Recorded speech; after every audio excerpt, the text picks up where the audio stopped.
ठीक है।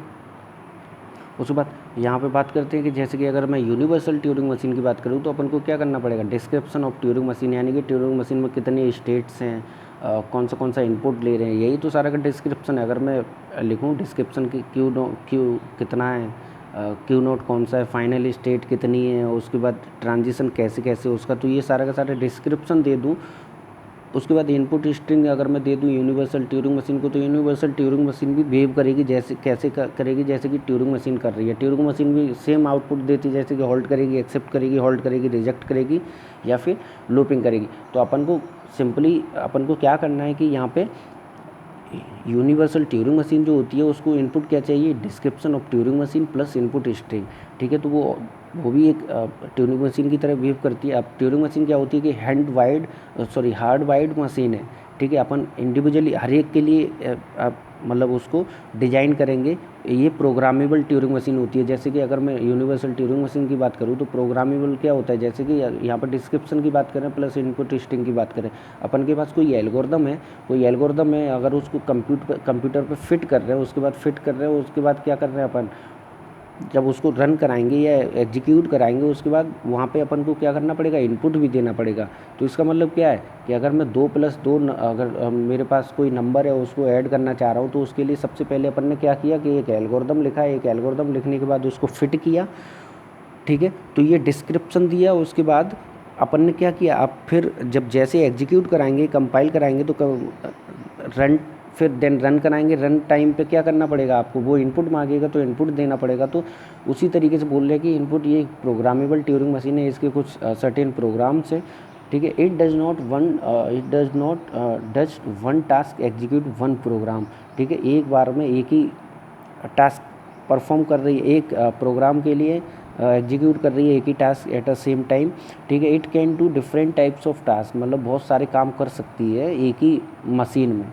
ठीक है, लेकिन अपन यहाँ पे ट्यूरिंग मशीन की बात कर रहे हैं तो वहाँ पे हर एक के लिए अपन को अलग अलग डिज़ाइन करनी पड़ रही है ट्यूरिंग मशीन। फिर है यह universal Turing machine is specified Turing machine that can simulate the behaviour of any Turing machine. मतलब यूनिवर्सल ट्यूरिंग मशीन स्पेसिफाइड है ट्यूरिंग मशीन का, दैट कैन सिमुलेट, मतलब हर एक ट्यूरिंग मशीन को सिमुलेट करके कर सकते हैं अपन यूनिवर्सल ट्यूरिंग मशीन में, और उसका बिहेवियर सेम रहेगा जैसे कि ट्यूरिंग मशीन काम करती थी, सेम तरीके से यूनिवर्सल ट्यूरिंग मशीन भी काम करेगी।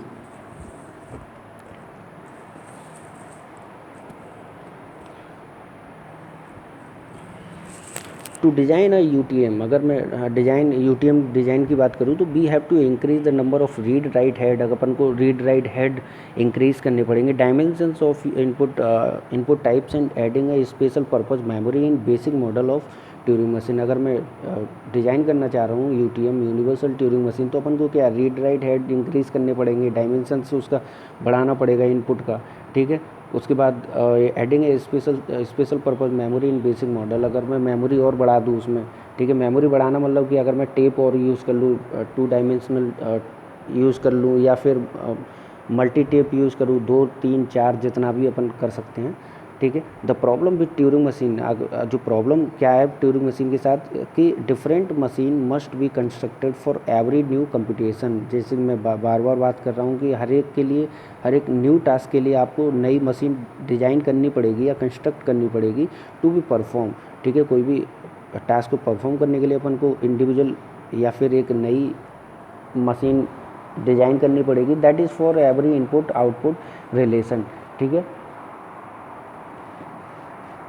उसके बाद आगे लिखा है कि to solve this problem of Turing machine, जो इस तरह का प्रॉब्लम था कि मैं हर एक के लिए, हर एक डिफरेंट लैंग्वेज के लिए मैं डिज़ाइन कर रहा था, तो इसी प्रॉब्लम को रिमूव करने के लिए या रिजॉल्व करने के लिए, to solve this problem of Turing machine, UTM introduced which takes description of a machine M and input on the tape. Universal Turing machine क्या करती है कि केवल मशीन का, जो ट्यूरिंग मशीन का डिस्क्रिप्शन चाहिए उसको और इनपुट चाहिए, बस इसी। ठीक है, therefore UTM can simulate any other Turing machine, इसलिए अपन बोल सकते हैं कि जो काम ट्यूरिंग मशीन कर रही है वो काम यूटीएम भी करेगी, ठीक है। So for any problem that can be solve by Turing machine, अगर कोई भी प्रॉब्लम है जो ट्यूरिंग मशीन सॉल्व कर रही है, you can either use a Turing machine that directly solve the problem, or you could use a UTM and give it the description of Turing machine that directly simulated, या फिर आप उसका description दे दीजिए, वो उस प्रॉब्लम को solve कर देगी, ठीक है। जैसे मैं बार बार बात कर रहा हूँ कि ट्यूरिंग मशीन डिस्क्रिप्शन देंगे, इनपुट देंगे यूनिवर्सल ट्यूरिंग मशीन को, वो काम करने लगेगी। तो यहाँ पे देख ले रहे हैं कि यार ट्यूरिंग मशीन स्पेसिफिकेशन या डिस्क्रिप्शन कैसे देखते हैं, ऐसी ट्यूरिंग मशीन के कितने सारे टपल्स होते हैं, ये सारे टपल्स होते हैं।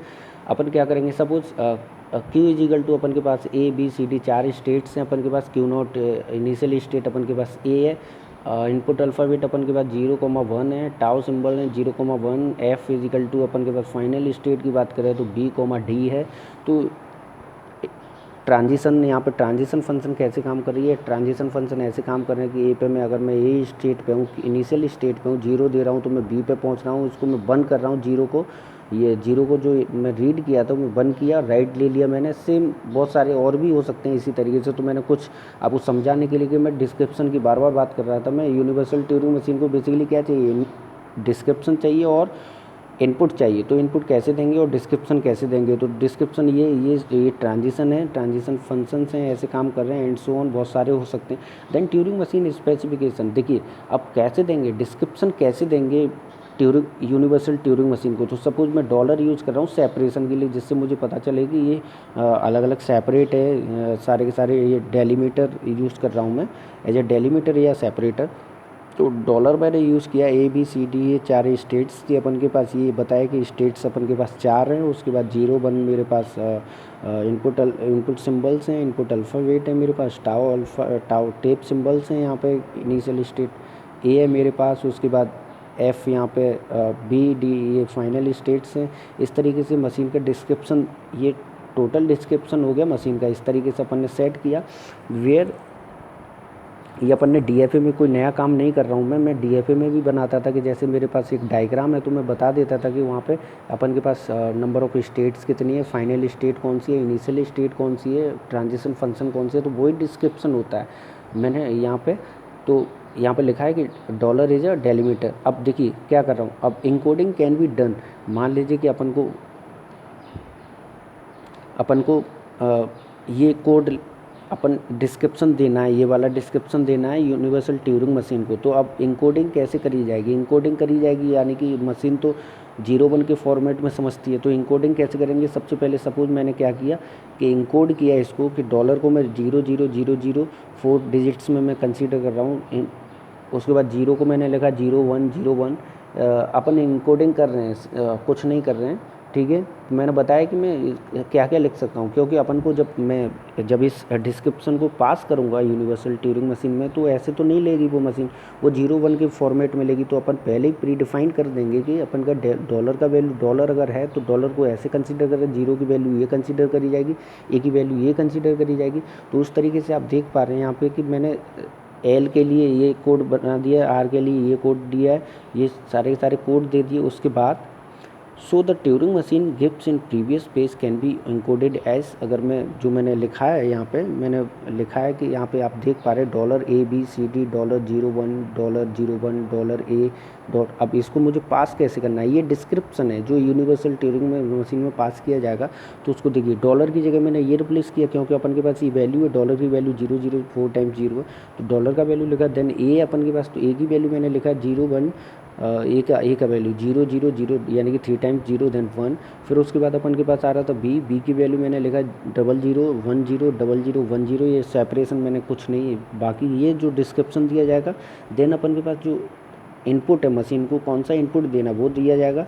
तो इस तरीके से ये जब मैं यूनिवर्सल ट्यूरिंग मशीन में अगर मैं डिस्क्रिप्शन मशीन का ये डिस्क्रिप्शन में अगर मैं पास कर दूँ और इनपुट दे दूँ, तो वो यूनिवर्सल ट्यूरिंग मशीन की तरह काम करेगी। और लेकिन वेव करेगी। वेव कैसे करेगी? ट्यूरिंग मशीन की तरह। जो भी इनपुट अगर मैं डिस्क्रिप्शन दे रहा हूँ और इनपुट दे रहा हूँ, उसको आउटपुट प्रोड्यूस करना ही पड़ेगा। ठीक है, तो अगर मैं इन जनरल बोलूँ तो Turing machine, universal Turing machine एक जनरलाइज टर्म है, जबकि ये ट्यूरिंग मशीन स्पेशलाइज्ड है। स्पेशलाइज्ड इसीलिए बोल रहा हूँ कि इसमें हर एक डिफरेंट मतलब लैंग्वेज के लिए है, या हर एक लैंग्वेज के लिए नई मशीन डिज़ाइन करनी पड़ रही है। जबकि मैं यूनिवर्सल ट्यूरिंग मशीन, मेरे पास ऑलरेडी एक प्रोग्राम है जिसको मैं मशीन का केवल क्या देना है मुझे, अगर मुझे कोई भी लैंग्वेज के लिए अगर यूनिवर्सल ट्यूरिंग मशीन बनानी है तो यूनिवर्सल ट्यूरिंग मशीन है, ऑलरेडी मेरे पास प्रोग्रामेबल है। मुझे केवल मशीन का मुझे डिस्क्रिप्शन देना और इनपुट देना है। ठीक है, थैंक यू।